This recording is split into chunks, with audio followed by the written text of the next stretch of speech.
Hello everybody and welcome back to the channel and welcome to another incredibly awesome product review from WingFlex. This product is the FCU Cube and I think you guys are going to be really blown away by the quality and functionality of this little device, so stick around. If you are interested in any of my tutorial guides for Microsoft Flight Simulator or simply interested in supporting the channel, consider joining me on Patreon. Patreon subscribers level tier 2 and above have access to all of my guides as well as any future guides that come down the road. Patreon link can be found in the description below.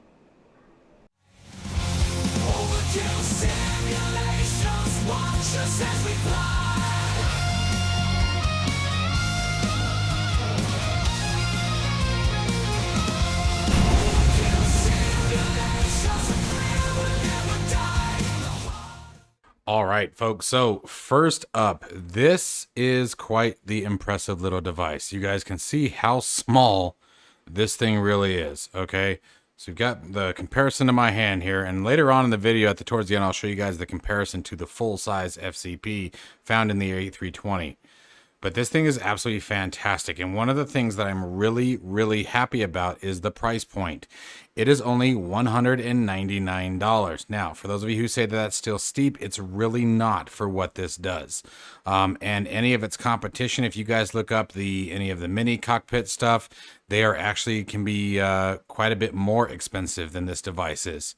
WingFlex has a reputation of making things that are of the highest build quality, one-to-one scaling, using real parts that are found in the real aircraft.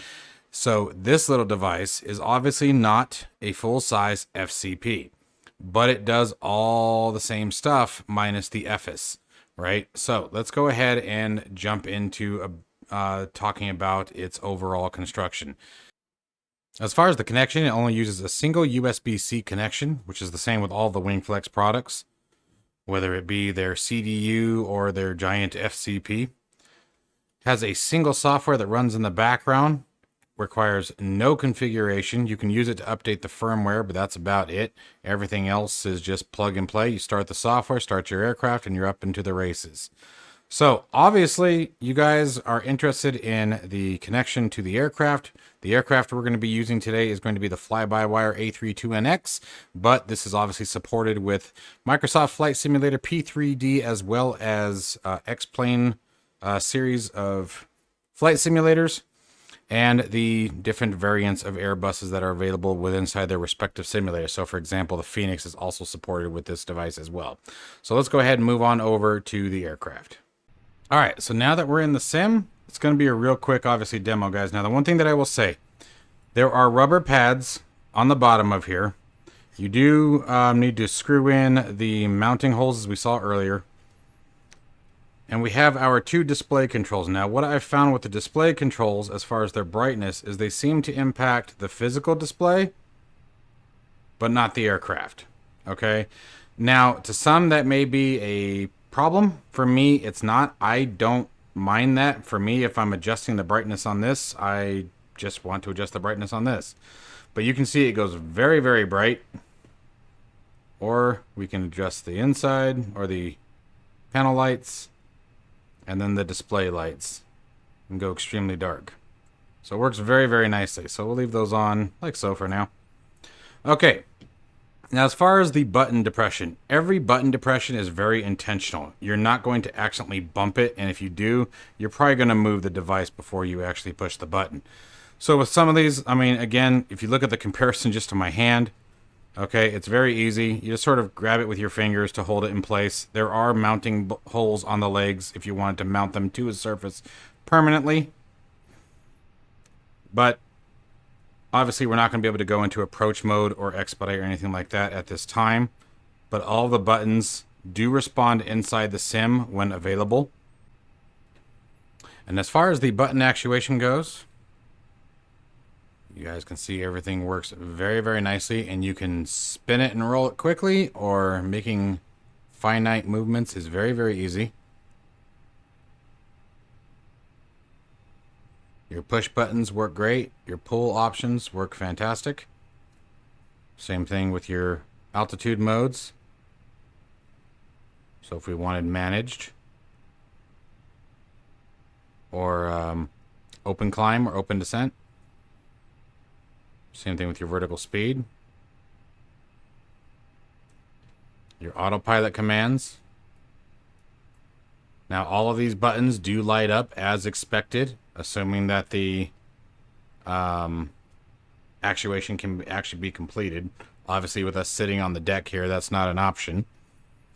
But this is extremely handy. It is very compact. Let me give you guys another visual reference to the size. Here's my cell phone. Okay. So you guys can see the comparison in size from a cell phone to this device. And this thing is only $199. And the reason why I say only is in a minute here, I'll bring over the full-size FCP that comes in at right around $900 US. So this is a fantastic device in the right price market for its functionality. Again, if you guys look up things like the mini cockpit devices and whatnot, which are also fantastic, but they are right around the same price point, if not a bit higher the last time I checked. It's been a while since I've looked at those. We're not here to battle anyone out. I just wanted to point that out for the price comparison point. But this is very, very easy to set up. It was basically plug and play. It integrates perfectly well with all three simulators, being P3D, Xplane, and Microsoft Flight Simulator. It is supported in both 2020 and 2024. Supports all variants of the Airbus aircraft that support this particular device. Meaning that, actually, you know, I haven't tried it with the A380, but it may even work with the 380 as well. Your readouts just may be slightly different. But all in all, this is an absolutely wonderful device. My biggest thing and the reason why I wanted to showcase it was the price point.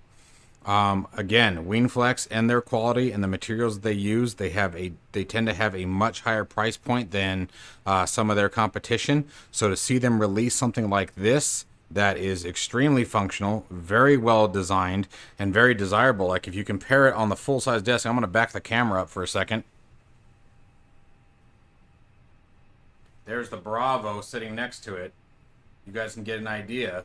So if you're someone who's really limited on space and really trying to maximize functionality while not taking up a ton of room, this is a fantastic device at a very, very reasonable price point for the quality, the build quality, the design, the feature list, and the ease of setup. I think it's right in line with where it needs to be. And so I wanted to make sure that I gave it the shout that it was due.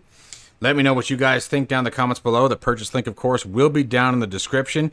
I'm going to give you guys a quick comparison to the full-size FCP that they have, just so you guys can see it, and then we'll call it a day. So, as always, guys, stay safe and healthy. I'll see you in the next one. Stay tuned for that shot.